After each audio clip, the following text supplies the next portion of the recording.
루카가 전한 거룩한 복음입니다. 주님 영광 받으소서. 그때에 예수님께서 말씀하셨다. 불행하여라 너 코라지나, 불행하여라 너 벳사이다야. 너희에게 일어난 기적들이 티로와 시돈에서 일어났더라면 그들은 벌써 자루옷을 입고 죄를 뒤집어 쓰고 앉아 회개하였을 것이다. 그러니 심판때에 티로와 시돈이 너희보다 견디기 쉬울 것이다. 그리고 너 가파르나움아, 너가 하늘까지 오를성 싶으냐? 저승까지 떨어질 것이다. 너희 말을 듣는 이는 내 말을 듣는 사람이고 너희를 물리치는 자는 나를 물리치는 사람이며 나를 물리치는 자는 나를 보내신 분을 물리치는 사람이다. 주님의 말씀입니다. 그리스도님 찬양합니다.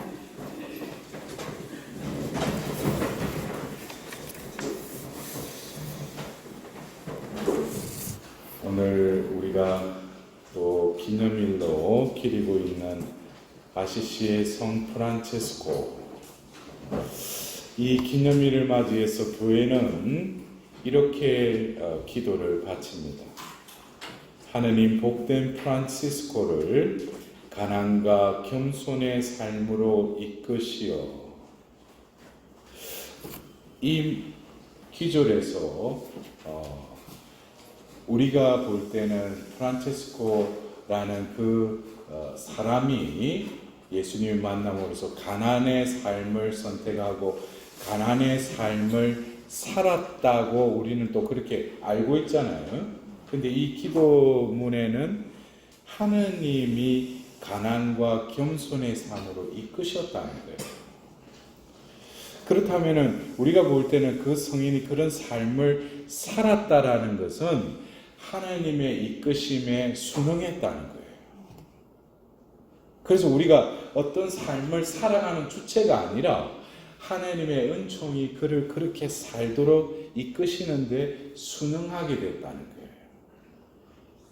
근데 더불어서 이어서 살아계신 그리스도의 모습을 저희에게 보여주셨으니,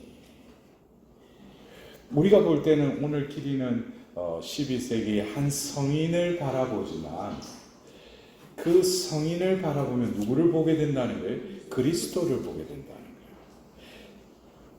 살아계신 그리스도의 모습을 그 성인을 통해서 우리에게 보여주셨다는 거예요.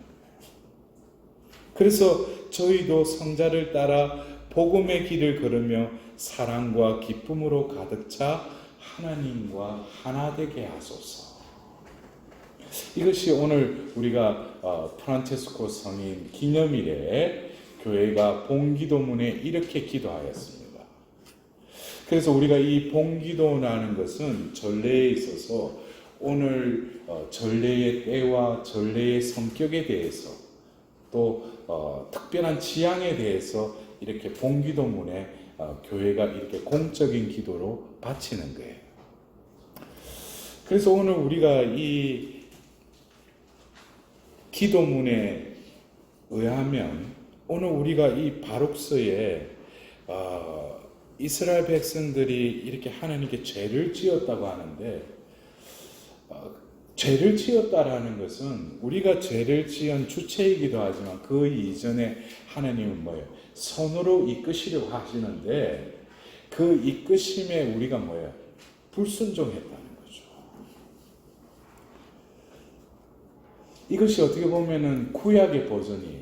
구약은 하나님이 법을 주시고 그 법을 지키면은 잘 될 것이다. 뭐뭐 하면 너희는 살 것이다. 이것이 구약의 버전이에요. 근데 신약을 넘어가 보면은 그 돌판의 세계지, 또 계약을 맺으면서 하나님이 주신 그 율법을 지키면 잘 사는 것이 아니라, 왜냐하면 구약을 이스라엘 백성들을 이끌으신 하나님께서 그렇게 해서는 이들이 뭐예요? 다 멸망해 버린다는 거예요. 그래서 하나님께서 비상책, 하나님만이 하실 수 있는 방법, 그것이 세계약이죠. 그래서 우리가 예레미야서 31장 31절에 보면은 시나이 산에서 맺었던 계약과는 다르다 그랬어요. 어떻게 다른가? 그러면서 그 새 계약에 대해서 말씀하시는데 너희 정신에 법을 넣어주겠다. 그걸 또 새겨주겠다는 거예요. 그래서 바오로 사도는 그것을 어떻게 표현하냐면 우리 안에 성령의 법이 있다는 거예요. 그래서 성령께서 이끄시는 대로 우리가 순응하면은 우리는 그냥 행복하게 살 수 있다는 거예요. 이것이 신약의 버전이에요. 그래서 우리가 구약의 버전대로 살려면 어떻게 돼요? 내가 이거를 지키면 하나님과의 올바른 관계를 맺는 줄 알고 내가 성당에 다니면서 뭘 지키려고 해요. 근데 우리가 신약을 사는 우리들에게서는 이미 지키기 전에 지키게끔 하나님께서 협조자인 성령을 보내주셔요. 그래서 우리가 해야 될 거는 그 은총에 우리가 서핑하는 사람들이 이 파도를 이렇게 파도의 흐름대로 맡겨야지 올라가지 파도를 부딪히려고 하면은 백발백중 뭐예요? 파도를 타지 못하는 거죠. 그것처럼 하나님께서 이끄시는 대로 그 파도가 흐르는 대로 거기에 맡길 때 그냥 흘러간다는 거예요. 근데 오늘 우리가 이 복음의 말씀을 들을 때 이 코라진과 벳사이다를 불행하여라. 근데 하나님께서는 분명히 그들에게 기적들을 베푸셨다고 했어요. 기적은 하나님의 현존을 하나님께서 함께 하심을 드러내신 것이죠. 근데 그들은 그 기적만 쫓아다니고 기적 뒤에 뭐예요? 존재가 바뀌질 않는 거예요. 그래서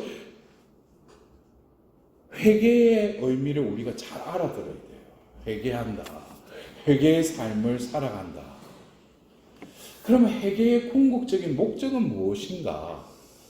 우리가 계속 마음을 돌이키고 내 삶을 돌이키다 보면 결국 뭐예요? 회개는 어디를 향해 있어요? 바로 예수 그리스도를 향하게끔 하여. 근데 우리가 이 회개의 그 차원, 어떤 레벨을 보면은 우리가 이 루카복음 15장을 이렇게 그 세계에 예수님께서 잃어버린 그 양과 잃어버린 언정과 또 잃어버린 또 아들 이 세 비유를 드시면서 세 번째 우리가 너무나도 잘 아는 되찾은 아들이라는 그 성경 우리가 너무나 그 문학적으로도 너무나 아름다운 그 비유의 말씀을 우리가 들여다보면은 회개에 있어서 아버지의 가산을 다 탕진하고 마침 그 고장에 흉년이 들었을 때 먹을 것이 없어가 돼지 우리에서 지역나무 열매라도 배를 채우려고 할 때 성경에는 뭐냐면 그제야 제정신이 들었다는 거예요. 그러면서 뭐예요? 아버지 집에는 먹을 게 많은데 그러면서 자신의 발길을 아버지 집으로 향해서 나아가요. 이것은 회개의 어떤 첫 번째라기보다도 회개에 있어서 초보의 단계예요. 초보라는 표현은 좀 그렇고 우리가 회개의 삶을 산다. 이것은 뭐예요? 내 삶을 바꾸고 내가 어떻게든지 예수님 중심적인 삶으로 살아야지. 근데 그 회개 이전에는 뭐겠어요? 이 흉년이 들고 먹을 것도 없는 그 지경처럼 자신이 죄를 짓고 자신이 자기 마음대로 살다가 제정신이 드는 거예요. 그러면서 반대 급부적으로 내가 삶이 바뀌어야 되겠다. 그러면서 발길을 돌려서 아버지 집을 향했던 그 둘째 아들처럼 우리의 삶을 바꿔야지 하고 이제 마음을 먹고 살아가려고 하는 거. 이것이 어떻게 보면 회개에 있어서는 시작 단계이면서 또 그러한 단계를 우리가 거쳐야지 다음에 회개로 이어진다는 거예요. 그러니까 우리가 볼 때는 하늘과 아버지께 죄를 지었나라는 그 두 고백이 첫 번째도 나와요. 아버지와 하늘에 죄를 지었다고 고백을 해요. 우리가 볼 때는 저 사람이 이제 회개했구나. 근데 아직 회개의 목적지까지는 아직 갈 길이 멀었어요. 그래서 그가 아버지 집으로 가는 도중에 매일 일상사가 돼버린 아버지는 그 때를 알았어요. 이때쯤 되면 그 아들이 돌아올 때를 알고 오늘 또 올 건가 싶어서 오늘 또 언덕배기에서 보고 있는데 저 멀리서 어떤 물체가 보이는 거예요. 근데 아버지는 직감적으로 알아요. 왜? 그 아들을 낳았기 때문에. 그래서 그 노파가 그냥 그 아들임을 확신하고 뛰어가는 거예요. 그게는 실수가 없어요. 왜? 아버지는 그대로 안다는 거예요. 그래서 달려가는데 그 아들은 뭐예요? 회개는 했긴 했는데 허리를 어깨가 축 처져가지고 투벅투벅 걸어가고 있는 거예요. 근데 그 아버지는 노파임에도 불구하고 그 아들이 왔구나 해가지고 막 달려가시는 거예요. 그러니까 이 노파가 보면 육신을 보면 노쇠했는데 그 아들을 보리라는 그 인념 때문에 달려가는 거예요. 그러니까 막 숨이 막 계속 이러면서 달려가는 거야, 아버지. 이 아들은 젊은 놈이 어깨를 축 쳐져가지고 가서 머릿속에는 뭐가 있겠어? 저 아버지 만나면 또 내가 무슨 구실을 대고, 그 많은 돈을 어디에다 썼다고 그러지? 하면서 별의별 생각을 다 하면서 투벅투벅 걸어가고 있는 거예요. 그러던 중에 어디가 뭐가 하면서 뭐가 먼지가 있는데 또 눈을 뜨고 딱 보니까 뭐예요? 그 맞닥뜨려야 돼. 아버지가 달려오고 있는 거예요.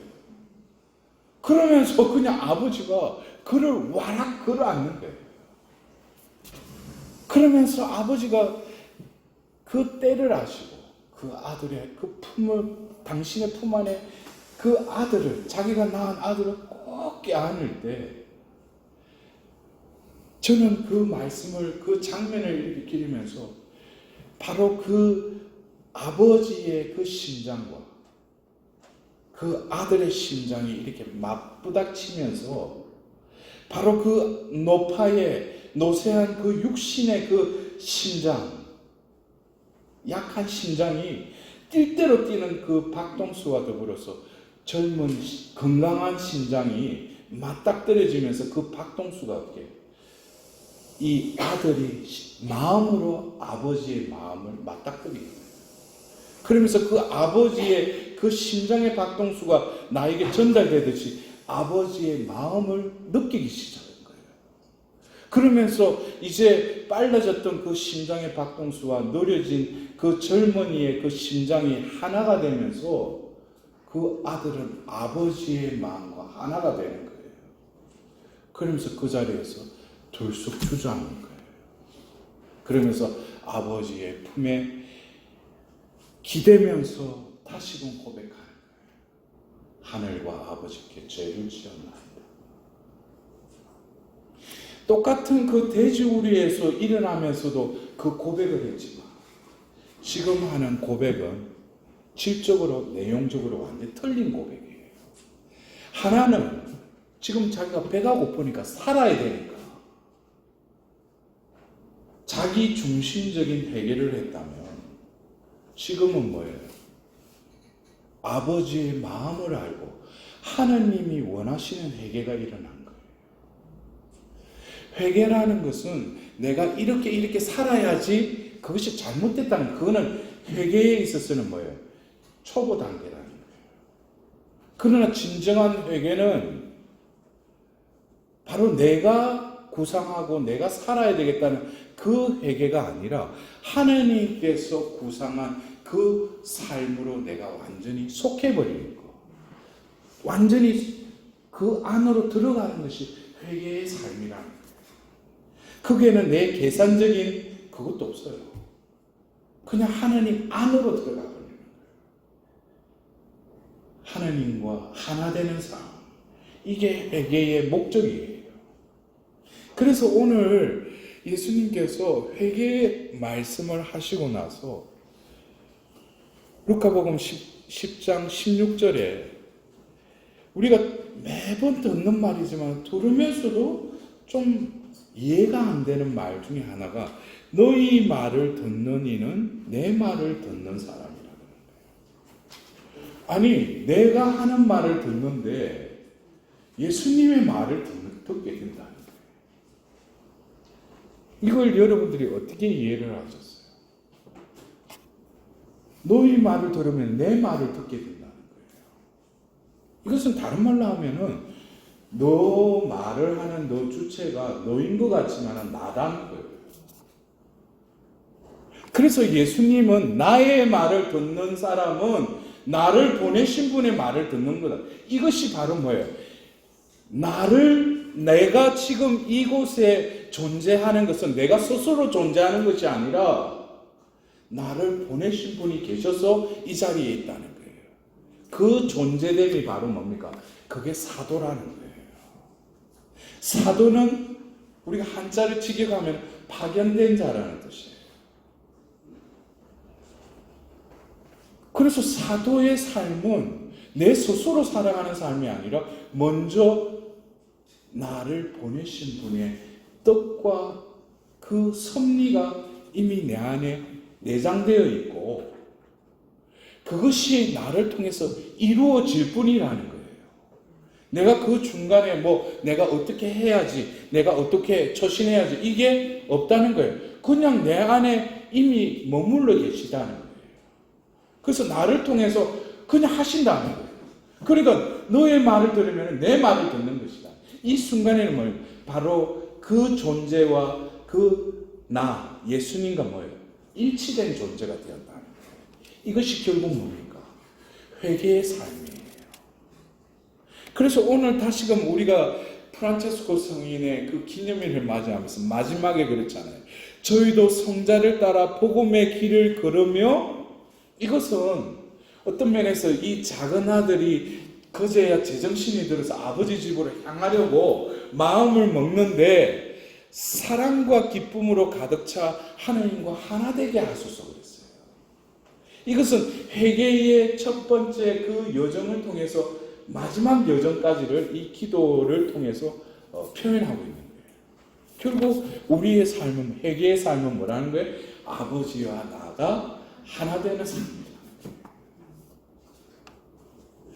그래서 오늘 우리가 그 기리고 있는 이 아시시의 프란체스코 성인도 예수님을 만나고 나서 하나가 된 거예요. 그래서 2000년 전 자기가 이때까지 부유하게 살았던 모든 것들이 뭐야? 아무 필요가 없는 거예요. 예수님과 하나 되었기 때문에. 그거 다 버리는 거예요. 그것을 우리는 가난을 소유론적으로 이해하면 가난은 없는 것이라고 생각해요. 내가 덜 소유하는 것을 가난으로 생각한다는 것이죠. 그러나 존재론적인 가난으로 들어가면은 예수님이 그렇게 사셨으니까 나도 그렇게 살 수밖에 없다는 거예요. 예수님처럼 가난하게 결국 뭐예요? 십자가 위에 못 박히기 전에 주사위 던져서 그 입고 있던 그 옷조차도 다 뺏어가 버리잖아요. 나체로 그 십자가에 매달린 거예요. 그렇게 다 해놓으면 또 보기가 그러니까 하나 이렇게 걸쳐놓은 거예요. 예수님은 철저한 존재론적인 가난. 여기서 말하는 존재론적인 가난은 뭐예요? 자신이 없다는 거예요. 왜? 자신은 아버지와 하나이고 내가 하는 모든 말은 아버지께 시켜서 하는 말이고 내가 하는 일은 뭐예요? 아버지의 일이라는 거예요. 이게 존재론적인 가난이죠. 그래서 프란체스코 성인이 또 그러한 하나됨을 계속 살아가다 보니까 하나님께서 또 특별한 은총을 주시죠. 바로 2000년 전 골고다에서 5개의 못에 의해서 창에 찔린 그 상처가 그 몸에 또 새겨지는 거예요. 우리가 얼마 전에도 오상에 피우신 분이 또 기념일도 지냈잖아요. 본인은 얼마나 힘들겠어요. 그러나 뭐예요? 그 안에는 이제는 자기의 삶이 없고 예수님이 자신을 위해서 함께 계심을 그 상처를 통해서 드러내시는 거예요. 우리도 진정한 회개의 삶을 살고 있는지, 발등에 불 떨어지면 주님 또 죄를 지었군요. 그리고 내가 올바로 살아야지. 거기서 계속 뱅뱅 도는 삶을 살 건지, 아니면 이제는 자기가 사는 삶을 이제는 온전히 버리고 포기하고 부정하고 결국 옛 인간을 예수 그리스도와 함께 죽고 다시 살리신 새 인간으로 살아가는 삶. 그 삶에 있어서는 이제는 내가 사는 것이 아니죠. 여러분들, 어쩌면 오늘 이 한 사람의 삶이 얼마나 세기가 지나도 뭐예요? 지금 프란체스코의 영성을 바탕으로 해서 얼마나 많은 공동체가 생겼습니까? 그리고 형 교황님도 교황이 되어서 많은 성인들, 이름도 있는데 하필이면 프란체스코를 선택하신 거예요. 이 세상이 뭐예요? 부가, 물질이 판을 치고 있는 거예요.